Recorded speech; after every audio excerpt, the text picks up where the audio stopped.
welcome back to the Traders Network. I'm Michael Yorba, your host. Thanks for joining us. And we're also streaming to you live on yorbamedia.com. Nick Santiago, President, CEO, InTheMoneyStocks.com. Nick, welcome back to the show. Great to be back, Michael. Thank you for having me. All right, my pleasure. Okay, let's thread the needle. Transportation's on the top of the list. Yeah, I want to talk a little bit about the transports today. If you take a look at the IYT, which is a transport ETF, what we'll see here is that it's come off the highs pretty significantly.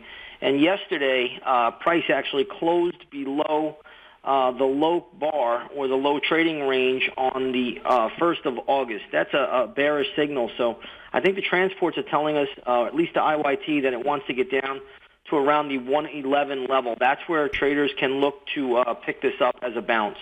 Okay. All right. Are you looking for a trend to develop here, or is this just a pullback, a pause, and a bigger move on a bullish scenario? Yeah, right now, I mean, the trend is up. So We're going to look for things that are stocks that are indexes or ETFs that are showing, short-term relative weakness.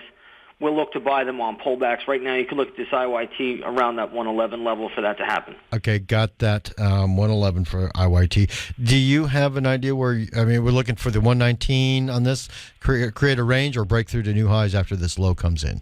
Well, I don't know if it's going to break through the highs. We'd have to look at how it gets into the 111 level, but that level looks pretty good. As for the 119.50 high, which is in place right now, that level is still pretty vulnerable as a good resistance point. I should say the market looks pretty vulnerable up there. That's still a very good resistance point at this time. Okay, so 116 to 111 still looks fairly significant, though. It's going to get – I could see this being a negative event on the front page of the papers down there at 111 right now. Yeah, 111, we'll hear about some fear out there, and that'll be a buying opportunity in this tape. I just wanted to bring that up so everybody goes, oh, yeah, that's right. There's that front page we were talking about. All right. That will happen. Amazon, what do you think? Well, Amazon, I think we got to put the alarm on this one because it's given up all of its gains now that it made on the 27th of July from after earnings. When that happens, that's a negative reading. Also, this stock looks like it's developing some weekly chart negative divergences. So I think you got to be careful with Amazon here. I wouldn't short the stock right now unless it gave us a bearish pattern. So far, it's sold off probably over the last 10 days. So if it gives us a bearish pattern, I would start to look to sell Amazon on the short side. But it reminds me a lot of IBM. IBM recently had a big pop after earnings, and it gave back all the gains. And anytime that happens, that's a negative sign. So be very, very careful with Amazon. I know a lot of people still looking to buy this on the long side. Right now, Amazon wants to pull back to 280. You probably could get a bounce there, and a bigger move. Really, the stock is telling me that it wants to pull back to around the 255 level. That's still a pretty good move from where it is, 295.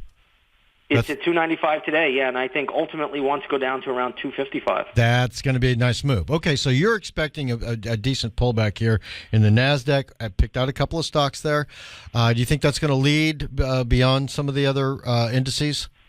Well, I think it should. Ultimately, anytime market leaders start to fall from the highs, it's not a good sign. So I think it is spelling trouble. The problem right now you have for the major indexes, in order for them to fall, is simply the volume. There is none.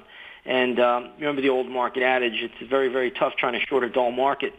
So, right now it's more of a wait-and-see type deal. Okay. All right. DB.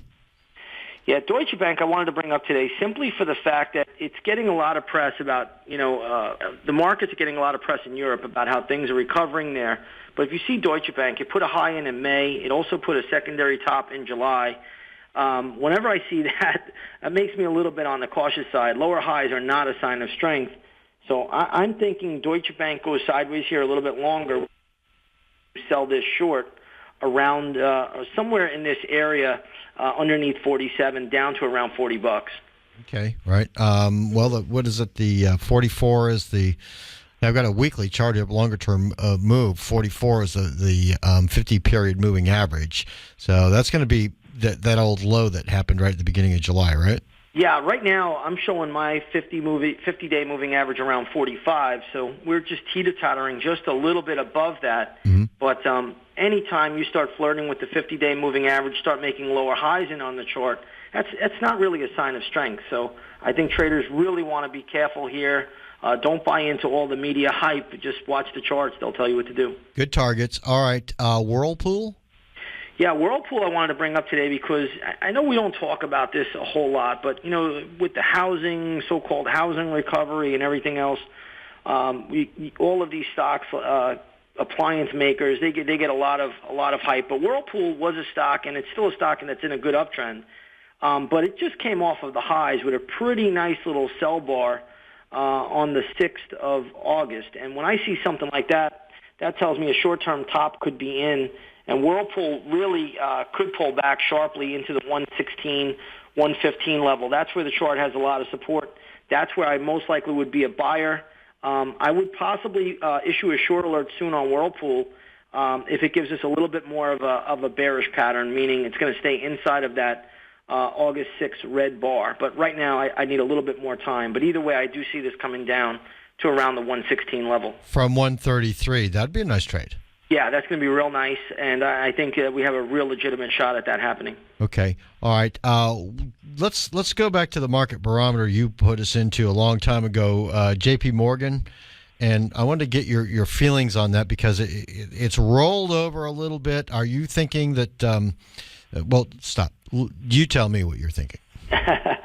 Well, right now the key level for J.P. Morgan is going to be around $53. If this stock can break $53 with any uptick in volume, then the stock is really in some trouble, and then you're going to get a major correction in the stock market as well as most of the leading financial stocks. But right now, it's holding up fine. In fact, we bought this today at 54.24, which was almost a dead low of the day, and wrote it up for almost 75 cents on the scalp room today. So, right now the stock's still in pretty good shape. It's holding the 50-day moving average. But like I said, that 53 level is the line in the sand. If we go through there with any kind of increase in volume, then this stock could be in some trouble. But right now it's fine. Okay. All right. We've got a few minutes left. Let's first off, what did you trade in the room today? Well, we traded a bunch of spider trades today. A lot of the trades via the spiders also done using the S&P 500 E-mini futures. We also traded J.P. Morgan, and there were a host of other trades as well. We did have a loser and a gap play today, so I don't want everybody to think that we always win on every single trade. We did have one loser, but it was a small one. So, the winners more than made up for it. But we had 6 winners today and one loser. Some baseball players would love that average. All right, beautiful. In trading, if you could bat 50-50 with good money management, you'll be successful. If you could, bat 7 or 8 out of 10, you're going to make a lifestyle. Yeah, well, that's right. As a matter of fact, as the ad says, 200% so far this year on the ROI for the trading with you, right?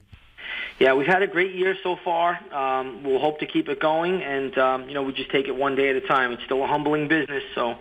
It's been a good year, but right now we just take it one day at a time, and hopefully we finish 2013 as strong as we started it. All right. Now, before you go, though, I've got a question for you on the S&Ps. I got a cycle day yesterday that showed up, and I was thinking that we may bump our heads up against the 1700 level if we don't pierce through that or just barely through it. My numbers are telling me there's a potential for a fairly decent, I don't know, I'm not talking about a panic move, but a fairly decent pullback. My next cycle day is like the 21st of this month. After what you were telling me about ITY, Amazon, Deutsche Bank, Whirlpool, IBM. IBM, all the rest of them. It seems to me that's fairly close to what you're talking about. I just want to narrow in the timing and maybe even a support level if you are looking for a pullback in the S&P. Well, I concur 100%. The only thing holding back any kind of sell-off right now is the volume. The volume trends are just so light. In fact, today the market staged a real significant reversal at the open. It went down till the market traded, the S&P traded down till 11 o'clock, and then it almost like magic, 11 o'clock hits in the East Coast time, and the market just moves higher and goes right back to the highs of the day. So I concur with you at time. I am also looking for a pullback, but I think We need to see a high volume reversal day to really kick that into gear. Then the market could trade down to around 1625 on the S&P. That's pretty darn close to my target. All right, before we go, give everybody a way to reach you. Yeah, come on over to inthemoneystocks.com. Take out a 7-day free trial to our chat room or to our research center. In the research center, you'll get all of our nightly videos. You'll get all of our trade setups.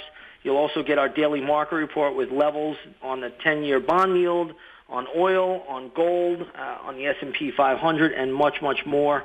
We also do live broadcasts twice a week for the members.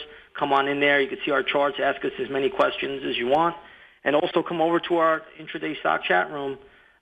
Take out a 7-day free trial to that as well, and you can see our desktops and everything that we're doing each and every day. Thanks, Nick. Thank you, Michael. Have a great day. You too. Nick Santiago, President, CEO, In the Money Stocks. Yep, he's up over 200% so far this year. It's well worth the look.